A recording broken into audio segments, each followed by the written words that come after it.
Now that that international scene has come and gone for another year, it's back to domestic football. And over in Italy is Juventus running away with it. But will their unbeaten run continue? We'll talk about that and much more next.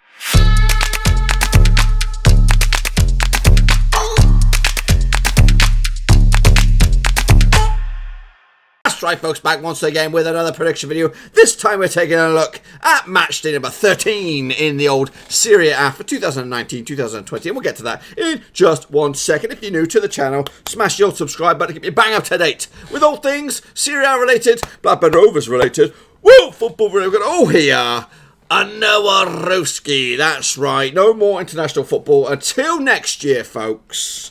But it is time to focus back again on the old domestic scene. As from here on to the end of the year, or the end of the calendar year, it's all about this stuff. So let's get going, folks, and take a little look back at how we got on, both you and I, last time out, in the games that took place. When was it now? It was all the way back in the 4th, well, all the way back in the 8th, 9th, and 10th of November. Yeah, it seems like a complete lifetime away, but it was only last week. So let's take a look at how we got on, folks, with those games and such as bits and pieces. But before then, I'll tell you how the grading criteria works, because it differs from each and every video. If you get 0 to 3, you're in the shit-face club. In the 4 to 6, you're in the straight-face gang. And if you're in 7+, you're in the top banana, boys and girls. And I'll tell you what, I think I did pretty good. Did I do pretty good this? I did pretty good in one of the leagues. It could be this one.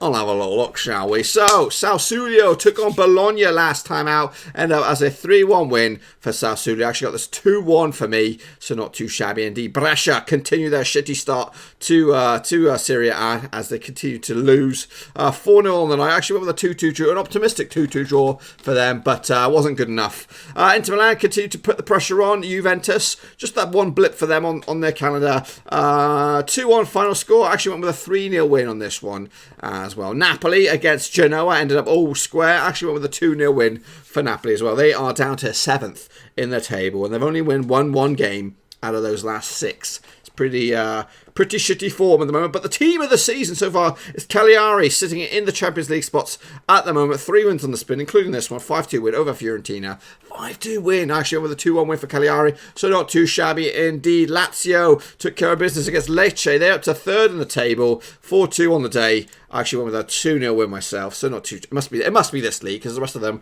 I know I did pretty terrible. Sampdoria against Atalanta, that ended up all square. Sampdoria back in the old relegation spots. Atalanta hanging on in there in 5th spot. I actually went with a 3-1 win for Atalanta, so got that one a little bit rough, folks. And Udinese and SPAL, 2 teams. Well, one team that's pretty in dire straits. That's SPAL. Udinese doing okay in 11th spot. 0-0 on the day. Actually went with a 2-2 draw on this one. So I got that one wrong as well. And Parma did beat Roma 2-0. Actually went the other way. 2-1 win for Roma. So it wasn't meant to be. They're down to 6th now. Parma are up to 8th. And Juve held on tight with a 1-0 win against AC Milan. Actually went with a 3-2 win on that one. 2, 4, 6. In fact, I did okay on this one. I didn't do fantastic. I just did okay. And that 6 points gives me into the straight face gang. But what about you boys? Are you with me? Are you better than me? Or are you worse? Well, we'll have a little look, shall we? Ultra Omar Murat. He has an edit. Straight face gang, though. Well, I'll allow it. Denzel Tani had a shit week all round. Shit week in this one as well. Amaji Monday also pretty nasty. Noah Haynes, not too shabby. Giancarlo Sarelli, he knows his shit.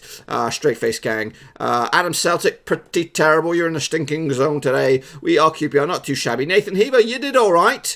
Adia Petra, you're in the shit face club. The Italian Devil also knows his stuff. Straight face gang. DNZ Canali, not too shabby. The Nightmare Seeker, not too bad indeed. Curtains and Early, not too shabby. And Yannick Bustler, not too bad indeed. You're over there somewhere, Yannick. I thought whoever's in this bottom corner, they get shafted each and every week. You know what? Maybe if I could just go like this.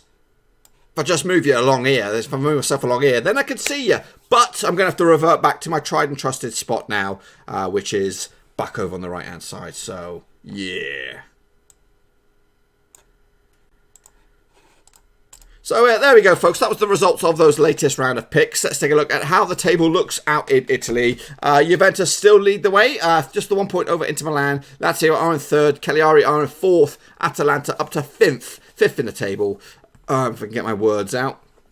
Meanwhile, down the bottom there, Brescia, SPAL, and Sampdoria are going down as it stands. Now let's take a look at the next round of matches, folks. Match day number 13 over in Italia. And we're going to kick it all off on the 23rd of November.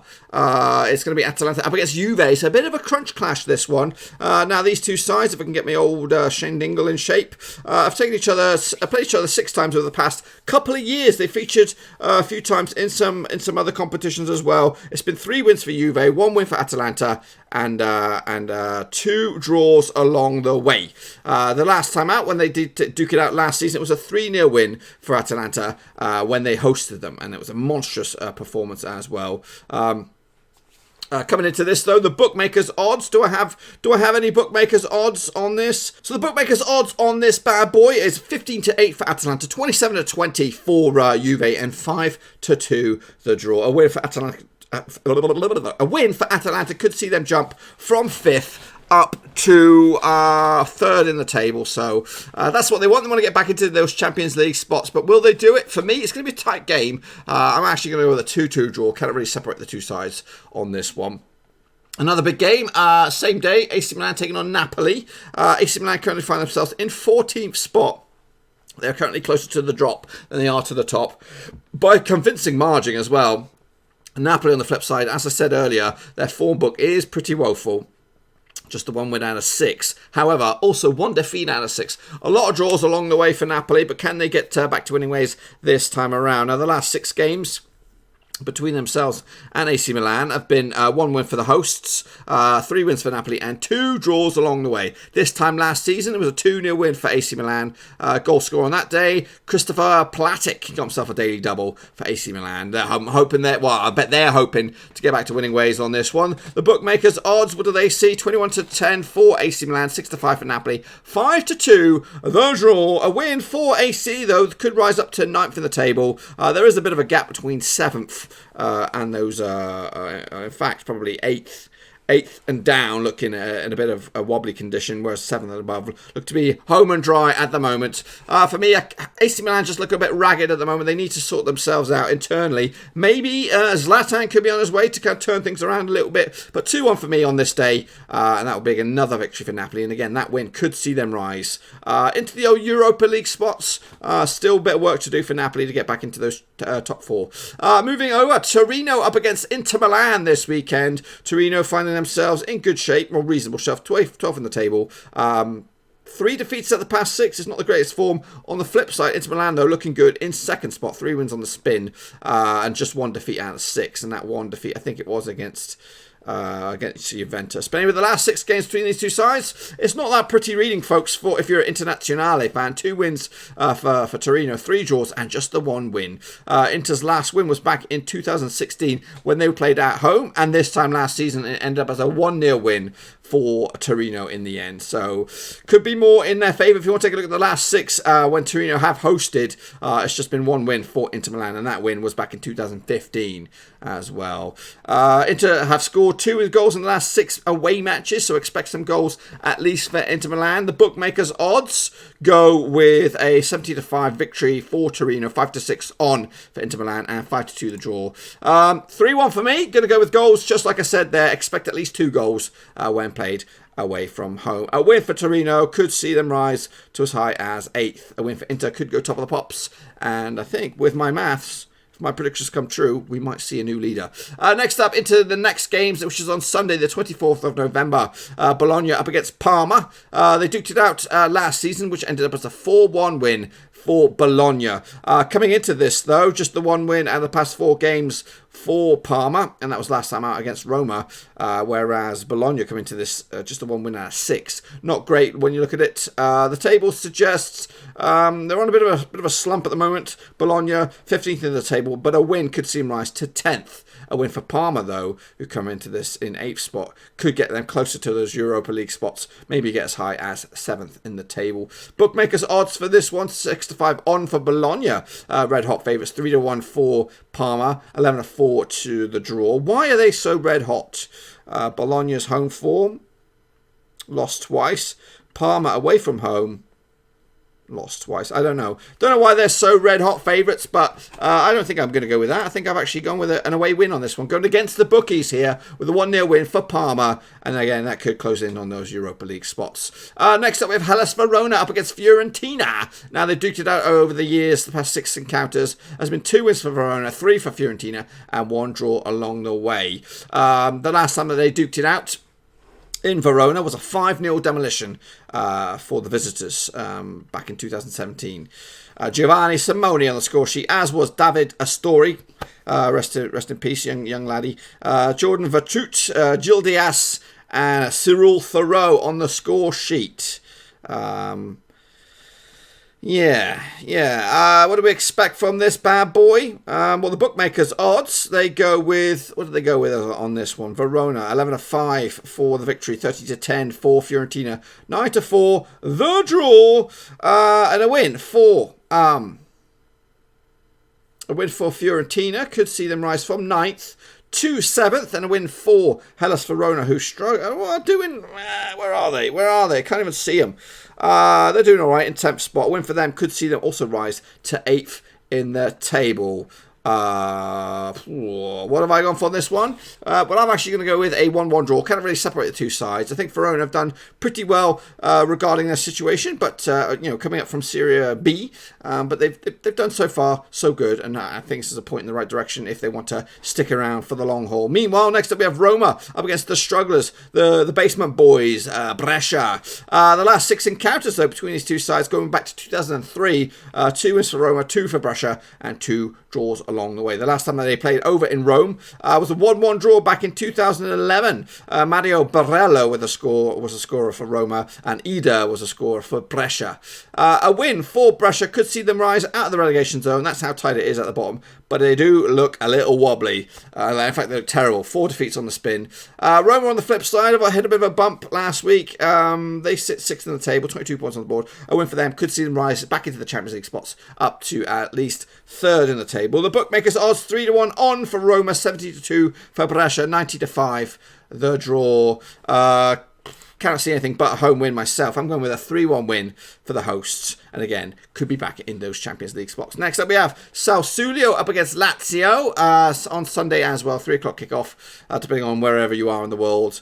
2 o'clock if you're over in Italy, according to this.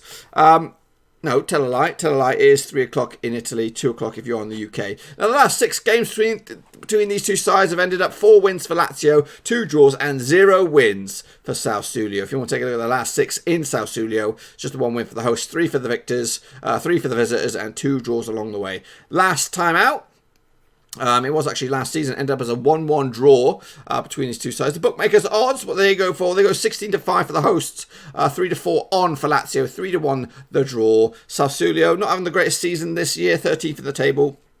Lazio doing great for them, up to 3rd, 4 wins on the spin as well. They look good. They look good for it. I'm actually going to go with a Sassuolo victory, though. I think they're going to have to start getting the big results in if they're going to try and get themselves out of that relegation. I know they're not in the relegation scrap right now, but their form it adds some questions. And obviously, last season they did amazing to get into. Did they actually go all out and make it to the Europa League, or did they just miss out? Either way, they're not in the competition right now. But I'm giving them the benefit of the doubt, and I think Lazio will slip up a little bit. Let's have a look at their away form for Lazio. They've actually lost twice. In fact, they've won their last 2 home away games. So that might be a red herring there. You might want to go against that one. Meanwhile, we have Sampdoria taking on Udinese. This is also on Sunday, a little bit later on in the day. The previous encounters between these two sides, 2 victories for Sampdoria, 2 wins for Udinese, and 2 draws along the way. Now, the last 6 over in Sampdoria have ended up 4 for the hosts, 2 draws, 0 wins for Udinese, and this time last season, or this encounter last season, ended up as a 4-0 win for Sampdoria. However, they are a different beast this season. They are struggling. Udinese, on the flip side, are up to 11th in the table, and a win for them this weekend could see them go to 8th. A win for Sampdoria, who are in 18th in the relegation spots right now, could see them jump to 15th in the table. The bookmakers' odds, what do they see? 23-20 for the hosts, 13-5 for the visitors, and 11-5 the draw. I think, well, when you look at the situation with Sampdoria, they have actually just lost once in 5, so they are on the rise, thank heavens, because I do have a soft spot for Sampdoria. Udinese's form book coming into this, just the one win in 4 as well. But when I say that, one win out of 5 for Sampdoria, but they've also lost once in 5. There's a few draws along the way. I'm actually going to give them the benefit of the doubt on this one as well. I'm going to give them the victory. 12 points that push them up to out the relegation zone. And maybe, just maybe, now is the start of the season for Sampdoria and they can rise up that table. Next up, we have Lecce up against this season's surprise package. It is Cagliari. Now, the last 6 games between these two sides in all competitions and all venues. 2 wins for Lecce, 3 wins for Cagliari, and 1 draw. Last time out, this match ended up as a 2-0 win for Cagliari when they duked it out at Lecce. Now they come into this, Lecce in 16th spot. A win for them could see them go to 13th. And a win for Cagliari, who are in 4th, could see them rise to 3rd. How crazy is that? The bookmakers' odds 2-1 for Lecce, 5-4 for Cagliari, 5-2. The draw. Looks like the bookmakers are trying to play it safe on this one. They expect Cagliari to drop off at some stage. Cagliari are undefeated in the last 10 matches. But however, Lecce have failed to win in their last 7 as well. Cagliari have also scored at least 2 goals in the last 3 Serie A matches. And I expect them to get another couple here. But I think Lecce will get the draw, a 2-2. And that won't really favour Cagliari or Lecce. I think Lecce are trying to get the win and get themselves moving up that table because it's too close for them. They come into this just a 1 defeat as 5, but 4 of those games have been draws. And then wrapping up the weekend into Monday Night Football, it's SPAL up against Genoa. SPAL in the drop zone at the moment, 19th spot on the in the table, 8 points on the board. Genoa in 17th spot at the moment, 9 points on the board, just 1 point separating 2 sides. Genoa do have a slightly better form book, losing 2 out of the past 4. SPAL have also lost 2 out of the past 4, but they've drawn 2 out of the past 4 as well. No victories in that cluster. And the last 6 games between these two sides in all competitions, in fact, we can only do 4. 1 win for SPAL, 0 for Genoa, 3 draws along the way. And the last time that these two sides did duke it out at SPAL, or over in SPAL, 1-1 draw in the end. The bookmakers, what do they think on this one? 31-20 for SPAL, 9-5 for Genoa, 11-5 the draw. So last time it was 1-1. I'm actually going to give it to SPAL with the 1-0. And that should give them a big old boost as they try to claw their way out of this relegation chit-chat. It could rise them above to 15th. And a win for Lecce could rise them also above 13th in the table. Anyway, folks, that's what I've got in my locker. And let's just say these results come true. This is what the table would look like over in Italy as we enter or exit match day number 13. Inter Milan will top the pops. Juventus will be in 2nd, still unbeaten. Cagliari will be 3rd, with Roma hot on the heels in 4th. Lazio and Atalanta make up the Europa League spots. Down the bottom will be SPAL, Genoa and Brescia going down for this season. But hey, it's still early days. It's not even halfway yet. So let's just calm down, especially if you're a Brescia fan. Things should turn around. But anyway, folks, make sure you'll get your own predictions in nice and early so we can take a look at them as we come back around for match day number 14. Yeah, it's getting nice and spicy and also very festive as well. Christmas season or countdown or wind down is just around the corner. Expect me to put some decorations up pretty soon. In fact, it probably will be the next time we come around, I imagine, because it will be entering December. Maybe we'll squeeze one more in without the decks up. But anyway, folks, get your predictions in nice and early. Make sure you give this video some love in. Smash that thumbs up. Smash subscribe if you are new. Plenty of football predictions around the corner. Europa League, Champions League, all that kind of good stuff. Make sure you catch some of the live shows as well on YouTube. And I'll see you next time around. Thanks again for watching. Please like, share, and most importantly, hit the subscribe button to keep you bang up to date. All things Blackburn Rovers related, Championship related, football related. We've got it all covered right under one roof. And while I still have you, please be sure to check out some of the old videos scattered along here. I hope.